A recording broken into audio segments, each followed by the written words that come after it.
Olá pessoal, estamos agora com a aula 3, tá? Do curso técnico em desenho da construção civil, com a nossa disciplina Introdução à Construção e Materiais de Construção, tá? Novamente com o professor Jean Carlos Rodrigues de Brito, tá? Engenheiro civil, especialista em segurança do trabalho. Nosso roteiro de aula será materiais metálicos, tintas e vernizes e materiais de origem da madeira, tá? Então, dentro desses três assuntos, nós vamos ver tipos e seus usos, propriedades, patologia, as normas que regulamentam o uso desse material, tá? Para cada um dos três materiais. O primeiro que a gente vai abordar é o material metálico, tá? Como a ilustração apresenta, né? Ele é bastante utilizado na construção civil, então tem bastante detalhes, o técnico em desenho, né, deve se atentar para esses detalhes, né, do material metálico, tá bom? Porque são diversas formas, diversos tamanhos, tá bom? Questão de parafuso, é muito importante você saber como é que é o desenho de um parafuso, como é que é a emenda do material metálico. Então, é importantíssimo para que o técnico em desenho, o técnico da construção civil, desenvolva um trabalho com perfeição no desenho. Aqui a origem do material metálico vem aí desde 1979, foi quando foi utilizado o primeiro, fizeram a primeira obra com material metálico, né, que foi a ponte Irobridge, né, na Inglaterra, né. Então essa ponte é uma ponte totalmente em estrutura metálica, é um arco, né. Então, ela foi aí a origem do uso do material metálico na construção, tá? Em 1979, na Inglaterra. Como é que a gente adquire, né, o material metálico? De onde é que vem, né? Ele vem das minas, né, das jazidas, né? Então, é através da mineração, né, dessas jazidas, né? E que é regulamentado pelo Ministério de Minas e Energias, né?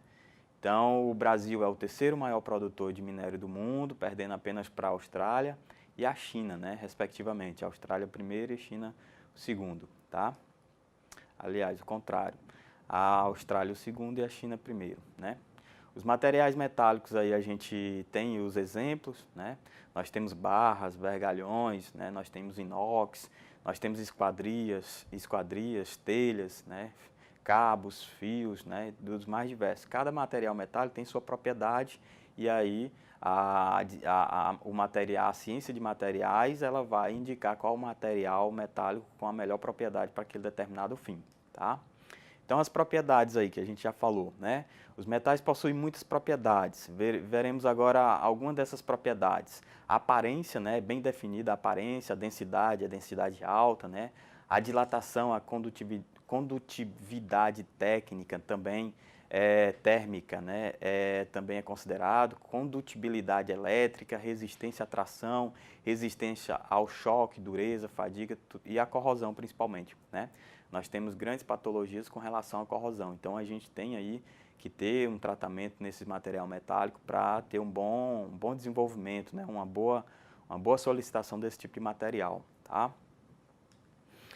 Bom, as vantagens de se utilizar um material metálico, né? A liberdade no projeto de arquitetura, ou seja, você pode trabalhar com qualquer vão, né? Daí você só vai escolher o metal mais apropriado, né? Flexibilidade, você pode construir um pavimento e o pavimento de cima ser diferente, então tem essa flexibilidade, compatibilidade com outros materiais, então ele casa bem com concreto, casa bem com outros materiais, divisórias, né? Menor prazo de execução, racionalização do material e mão de obra, pelo fato de ter a possibilidade de ser cortado, né? Você não tem muitas perdas com o material metálico, né? Alívio de carga nas fundações, por exemplo, você vai ter uma estrutura metálica mais leve, né?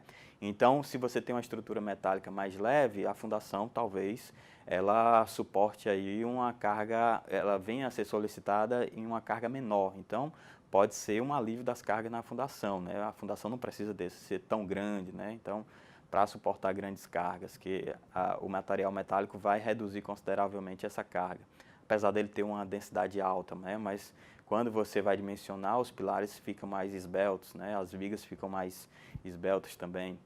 Então, garantia de qualidade, antecipação de ganho, organização do canteiro de obra, reciclabilidade, né? Então, você tem a possibilidade de reciclar esse material, preservação do meio ambiente, precisão, né, construtivas, então você tem precisão de milímetros aí nas suas áreas, nos seus comprimentos com relação a metais.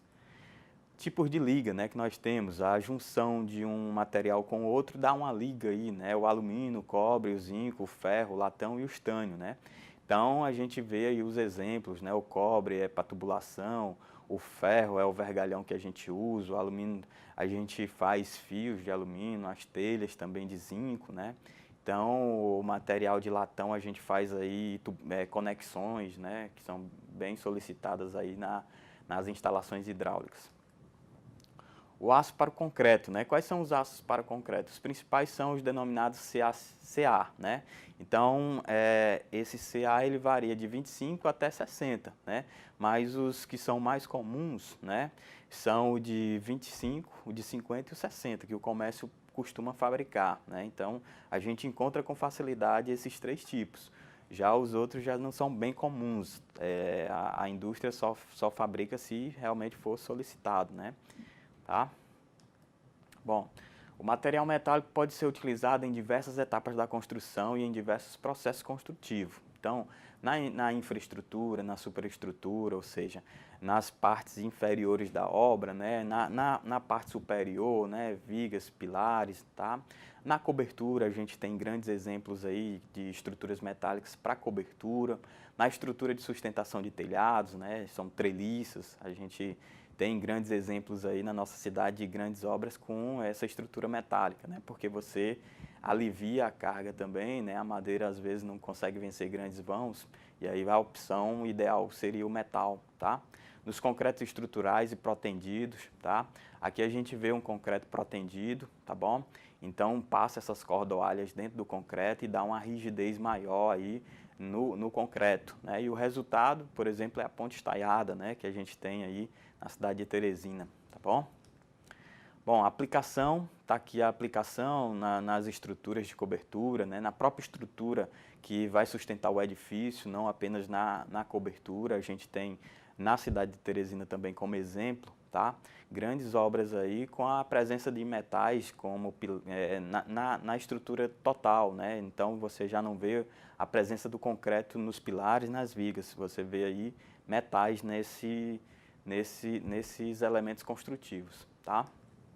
Bom, a norma que regula esse uso, né, o projeto de estrutura de aço é a 8000, né, de 2008. Então, tudo que a gente precisa obedecer e saber para ter um bom projeto em estrutura de aço, a gente se utiliza aí da norma 8000, tá bom? Principalmente para vocês também que estão aí elaborando desenhos, né, vão ser o técnico em desenho no futuro, daqui a alguns anos, tá? Então você pode se utilizar dessas normas para especificar o material, ver como é que é um desenho, né? Então é uma boa fonte de pesquisa para vocês. Próximo material é a madeira, né? Temos uma ilustração aí do que é que a gente pode conseguir com a madeira. A gente tem vários exemplos, a madeira é bastante utilizada na construção civil, tá? Então vamos aqui, a madeira situa-se como material renovável, né? E com aproveitamento total, exige pouca energia para obtenção, produz pouca poluição quando industrializada, tá? A madeira na construção civil, o maior exemplo que a gente tem dela é nos telhados, né? Então, vamos aqui às propriedades da madeira, as propriedades organoléticas, tá? Da madeira. São aquelas que impressionam os órgãos sensitivos, né? Então, nossos órgãos que a gente sente essas sensações no nosso corpo, então, são essas propriedades. Então, o que é que impressiona a gente com relação à madeira, né? A cor, a grã, né? A textura, o desenho, né? Que se apresenta no material.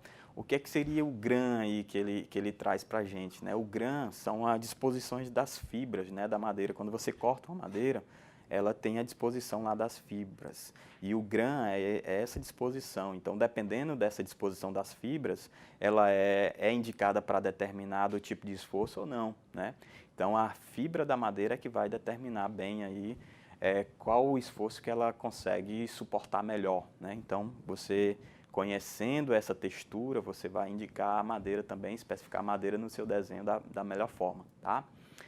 Também o odor e o sabor, né, são diretamente ligados ao valor decorativo, né, ornamental, e os usos onde o cheiro e o gosto do produto armazenado, embalados com madeira, possam ser alterados, né.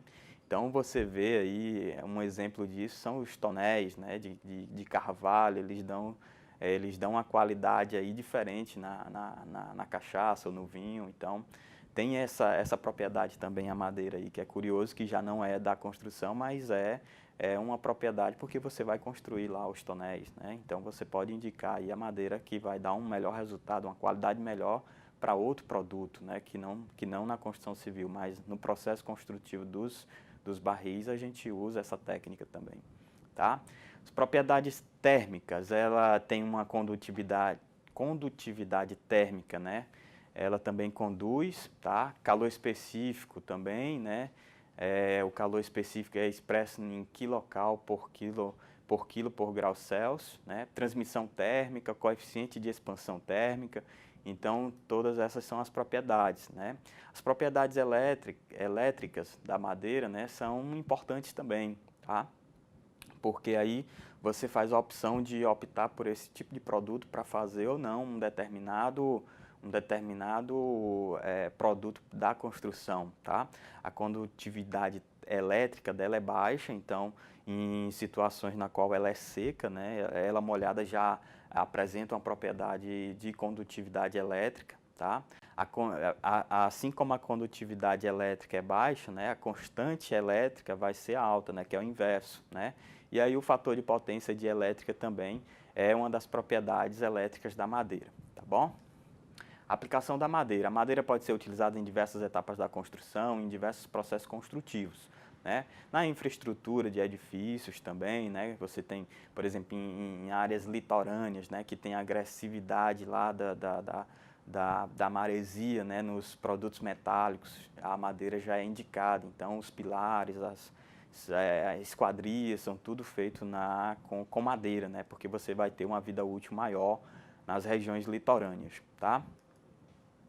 Propriedades acústicas, uma vez a madeira é utilizada para a fabricação de instrumentos acústicos, né?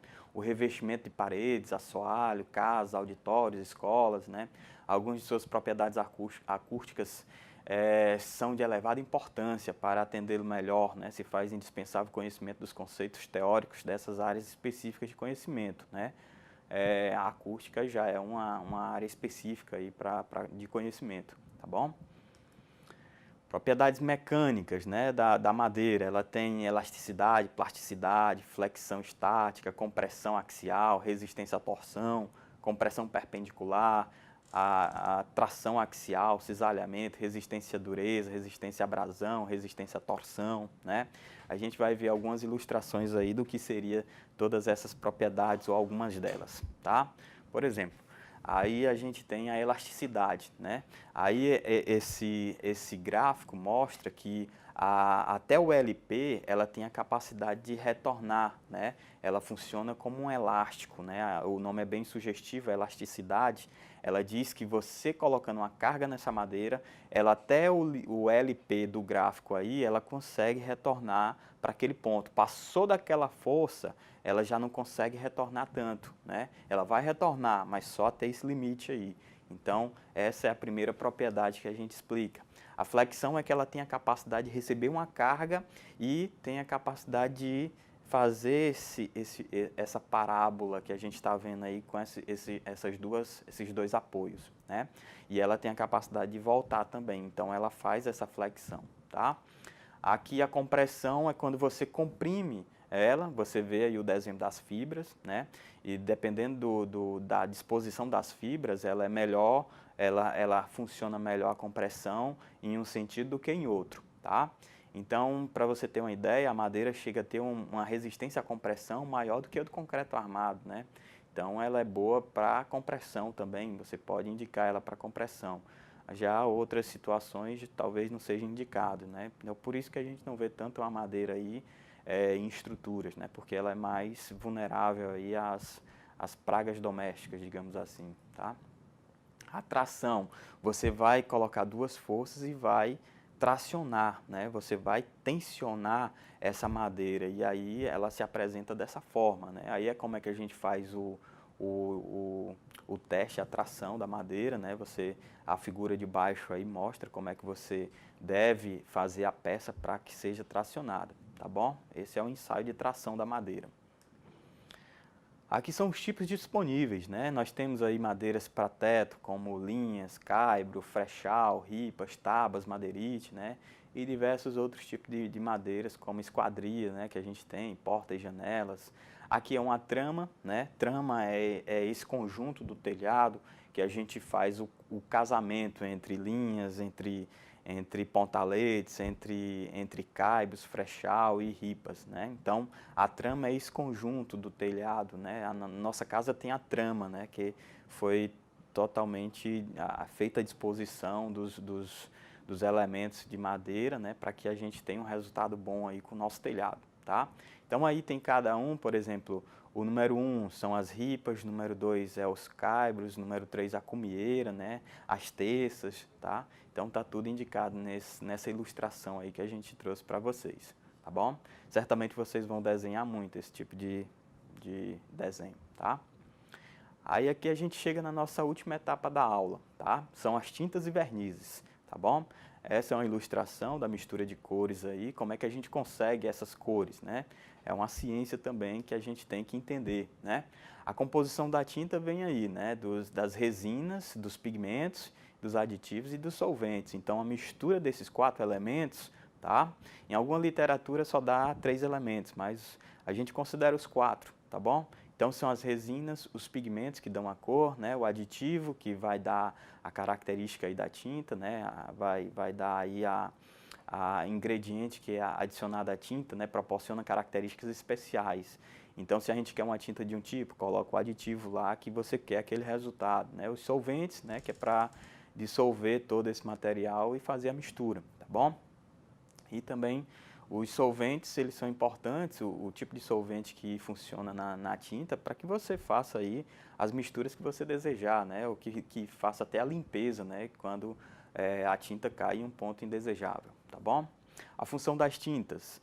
A função das tintas é esta, né? A tinta é uma preparação que tem como finalidade revestir uma dada superfície ou substrato para conferir beleza e proteção. Então são essas duas funções que ela possui, né? Duas funções nobres, né? Que é a beleza, né? E a proteção. A gente citou em alguns casos, né? A proteção da própria estrutura metálica quando ela está exposta à maresia, né? A tinta tem uma importância grande, né? Uma função grande quando se trata de estrutura metálica em uma área de maresia, né? Com muita agressividade. Então a tinta funciona muito bem. E em segundo plano a beleza, né? Então todo mundo quer uma construção bonita, uma construção com cores bem interessantes, né? Então a tinta tem essa propriedade, tá?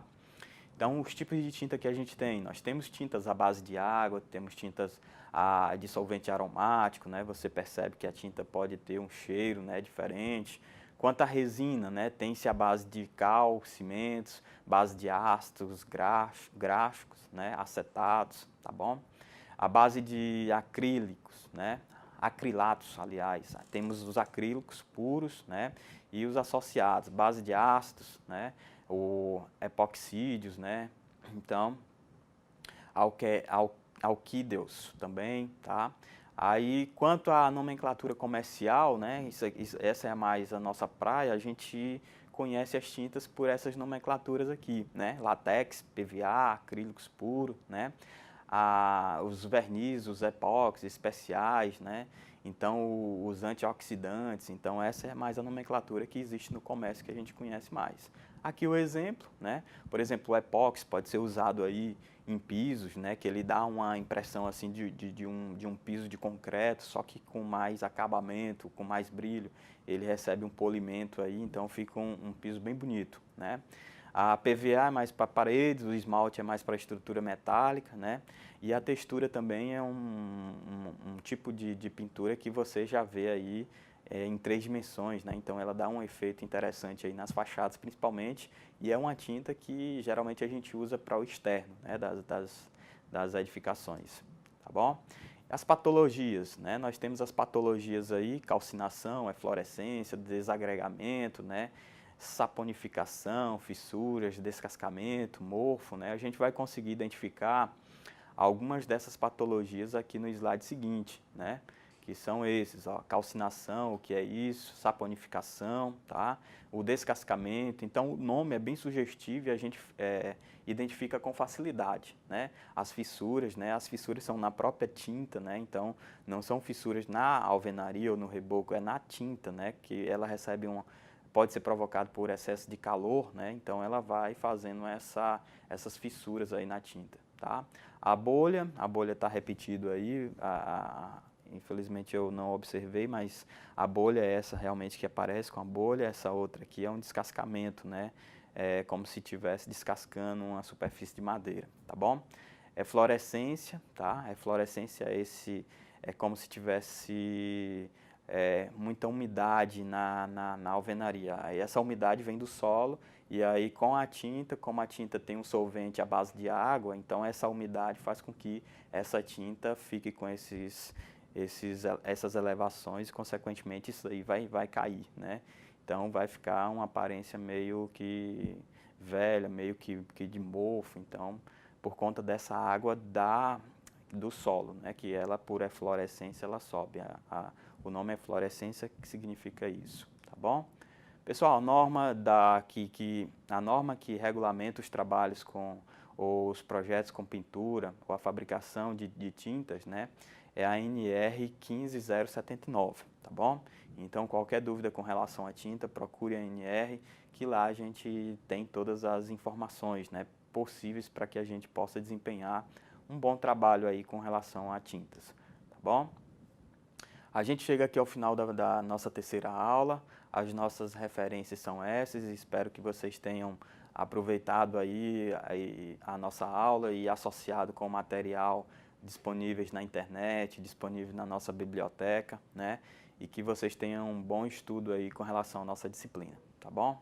Grande abraço.